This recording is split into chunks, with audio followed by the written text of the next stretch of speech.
Fala pessoal, tudo certo com vocês? Espero que todos estejam bem.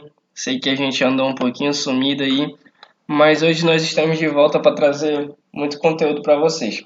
Bom, hoje a gente vai trazer o conteúdo de teoria da computação. Bom, a teoria da computação ela tem como objetivo geral dar ao aluno noções sobre as capacidades e as limitações de resolução de problemas das máquinas. Ou seja, como que uma máquina é capaz de resolver tal problema, de que forma ela vai resolver, em quanto tempo ela vai conseguir resolver, ou se ela é capaz de resolver esse problema, né? A disciplina de teoria da computação ela apresenta os principais conceitos das três áreas centrais da teoria, são a teoria dos autômatos, a teoria da computabilidade e a teoria da complexibilidade. Nós vamos detalhar cada uma dessas teorias em vídeos que vamos postar logo mais. Mas, de antemão, podemos adiantar que essas áreas elas buscam responder quais são as capacidades e as limitações fundamentais dos computadores, que foi o que nós citamos lá nos objetivos gerais, né? Em cada uma dessas três áreas, essa questão de resolução de problemas ela é interpretada de uma forma diferente e as respostas vão variar conforme essa interpretação, né? Cada teoria tem uma forma de solucionar um problema. Para dar início mesmo a fundo nessa parte de teoria da computação, a gente tem que definir um conceito para a computação, né? Para o termo computação. Nós podemos definir como o ato de raciocinar seguindo passos lógicos e matemáticos, mas também podemos definir como o ato de seguir um algoritmo que recebe entradas e produz saídas. Ou seja, você vai entrar com um problema e o algoritmo vai te devolver a solução, né? Uma pergunta base que vai nos sondar sempre quando a gente estudar a teoria da computação consiste em que problemas podem ser efetivamente computáveis, como e com que complexibilidade. Foi exatamente o que eu falei ainda há pouco, né? Como uma máquina vai resolver, de que forma, qual é o grau de dificuldade desse problema, será que essa máquina é capaz de solucionar isso? Em quanto tempo ela vai conseguir fazer isso?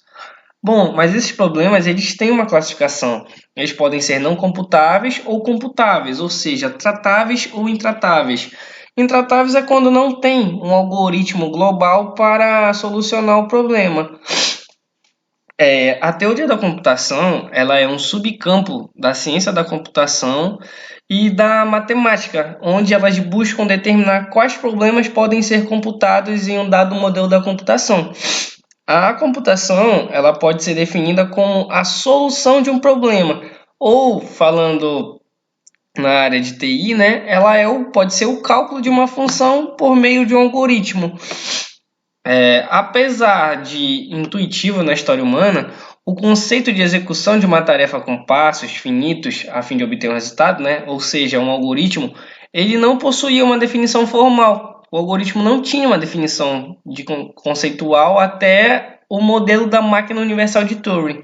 Nós vamos também fazer um vídeo explicando detalhadamente o que foi essa máquina. A teoria da computação ela teve início nos primeiros anos do século XX, que foi antes da invenção dos modernos computadores eletrônicos, né? Naquele período, que foi após aquela palestra famosa do matemático alemão David Hilbert, que nela ele listou os maiores desafios no campo da matemática, onde os matemáticos eles se debruçavam ali e paravam tentando solucionar o décimo problema de Hilbert, onde eles tentavam descobrir quais eram os problemas matemáticos que podiam ser resolvidos por um método efetivo e quais não poderiam, né? Só que o primeiro passo para solucionar isso seria definir o que era o método efetivo para resolver, qual era o método efetivo. Em outras palavras, eles precisavam de um modelo formal de computação, né? Um algoritmo para resolver isso. Diversos modelos diferentes da computação foram propostos pelos primeiros pesquisadores. O modelo mais conhecido é a máquina de Turing, que ela propunha a construção de uma máquina universal que seria capaz de operar com uma sequência de instruções de dados que seriam entremeados em uma fita de comprimento infinito, onde a máquina poderia operar em um ponto da fita de cada vez, que ela utilizava um cabeçote que era de leitura e escrita. Assim ela executava a programação que lhe fosse passada. Então esse foi um pouquinho do princípio da teoria da computação, né?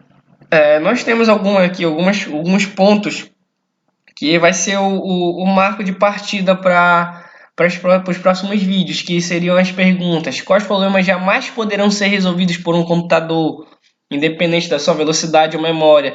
Isso a gente vai ter que ver problema de parada, problema de correspondência de post, isso tudo a gente vai explicar. O outro ponto seria quais são os problemas que podem ser resolvidos por um computador, mas requerem um período muito extenso de tempo, né? Isso a gente vai ver a aritmética de Presburg. Então tem algumas perguntas que nos sondam que nós vamos explicar mais detalhadamente. Esse foi um vídeo introdutório. Espero que todos tenham entendido o que a gente tentou passar. E é isso aí, galera. Muito obrigado pela atenção.